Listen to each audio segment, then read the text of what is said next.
Finally tonight, a special comment about the Rose Garden news conference last Friday. The President of the United States owes this country an apology. It will not be offered, of course. He does not realize its necessity. There are now none around him who would tell him, nor could.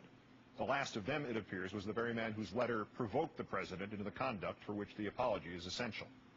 An apology is this President's only hope of regaining the slightest measure of confidence of what has been for nearly 2 years a clear majority of his people.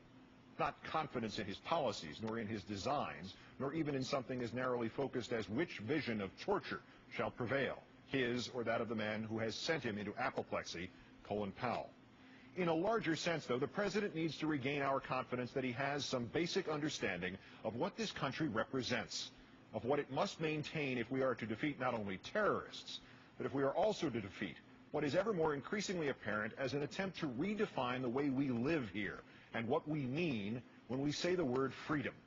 Because it is evident now that if not its architect, this President intends to be the contractor for this narrowing of the definition of freedom.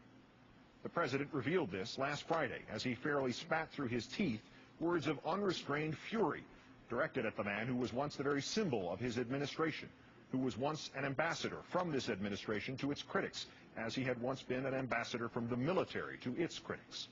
The former Secretary of State, Mr. Powell, had written simply and candidly and without anger that the world is beginning to doubt the moral basis of our fight against terrorism. This President's response included not merely what is apparently the presidential equivalent of threatening to hold one's breath, but within it contained one particularly chilling phrase. Mr. President, former Secretary of State Colin Powell says the world is beginning to doubt the moral basis of our fight against terrorism. If a former chairman of the Joint Chiefs of Staff and former Secretary of State feels this way, don't you think that Americans and the rest of the world are beginning to wonder whether you're following a flawed strategy? If there's any comparison between the compassion and decency of the American people and the terrorist tactics of extremists, it's flawed logic. I simply can't accept that. It's unacceptable to think that there's any kind of comparison between the behavior of the United States of America and the action of Islamic extremists who kill innocent women and children to achieve an objective. Of course it's acceptable to think that there's any kind of comparison. And in this particular debate, it is not only acceptable, it is obviously necessary, even if Mr. Powell never made that comparison in his letter.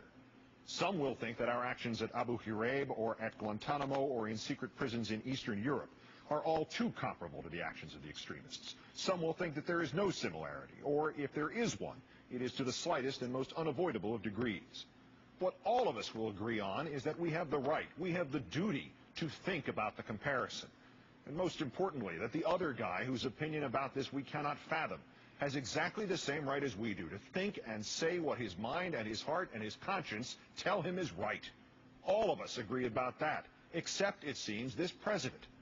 With increasing rage, he and his administration have begun to tell us that we are not permitted to disagree with them, that we cannot be right, that Colin Powell cannot be right. And then there was that one most awful phrase. In 4 simple words last Friday, the President brought into sharp focus what has been only vaguely clear these past 5.5 years, the way the terrain at night is perceptible only during an angry flash of lightning, and then a second later, all again is dark. It's unacceptable to think, he said. It is never unacceptable to think. And when a president says thinking is unacceptable, even on one topic, even in the heat of the moment, even in the turning of a phrase extracted from its context, he takes us toward a new and fearful path, one heretofore the realm of science fiction authors and apocalyptic visionaries. That flash of lightning freezes at the distant horizon, and we can just make out a world in which authority can actually suggest it has become unacceptable to think. Thus, the lightning flash reveals not merely a president we have already seen, the one who believes he has a monopoly on current truth. It now shows us a president who has decided that of all our commanders-in-chief ever, he alone has had the knowledge necessary to alter and reshape our inalienable rights.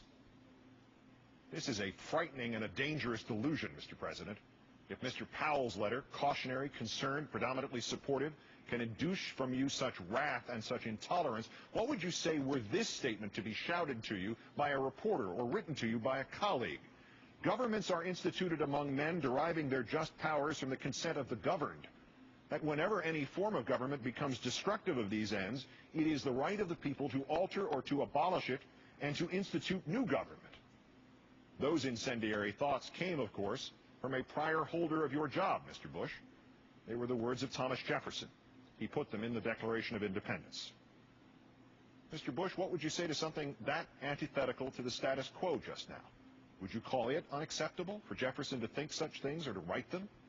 Between your confidence in your infallibility, sir, and your demonizing of dissent, and now these rages better suited to a thwarted 3-year-old, you have left the unnerving sense of a White House coming unglued, a chilling suspicion that perhaps we have not seen the peak of the anger, that we can no longer forecast what next will be said to or about anyone who disagrees, or what will next be done to them. On this newscast last Friday, constitutional law professor Jonathan Turley of George Washington University suggested that at some point in the near future, some of the detainees transferred from secret CIA cells to Guantanamo will finally get to tell the Red Cross that they have indeed been tortured. Thus, the debate over the Geneva Conventions might not be about further interrogations of detainees, but about those already conducted and the possible liability of the administration for them. That certainly could explain Mr. Bush's fury, but that, at this point, is speculative. At least, though, it would provide an alternative possibility as to why the president's words were at such variance from the entire history of this country. For there needs to be some other explanation, Mr. Bush, than that you truly believe we should live in a United States of America in which a thought is unacceptable. There needs to be a delegation of responsible leaders, Republicans or otherwise, who can sit you down as Barry Goldwater and Hugh Scott once sat Richard Nixon down and explain the reality of the situation you have created. There needs to be an apology from the President of the United States. And more than one. But Mr. Bush, the others, for warnings unheeded 5 years ago, for war unjustified 4 years ago, for battle unprepared 3 years ago, they are not weighted with the urgency and the necessity of this one. We must know that to you, thought with which you disagree, and even voice with which you disagree, and even action with which you disagree are still sacrosanct to you. The philosopher Voltaire once insisted to another author, "I detest what you write, but I would give my life to make it possible for you to continue to write." Since the nation's birth, Mr. Bush, we have misquoted and even embellished that statement, but we have served ourselves well by subscribing to its essence. Oddly, there are other words of Voltaire's that are more pertinent still just now. "Think for yourselves," he wrote, "and let others enjoy the privilege to do so too." Apologize, sir, for even hinting at an America where a few have that privilege to think, and the rest of us wind up getting yelled at by the President. Anything else, Mr. Bush, is truly unacceptable. I'm Keith Olbermann.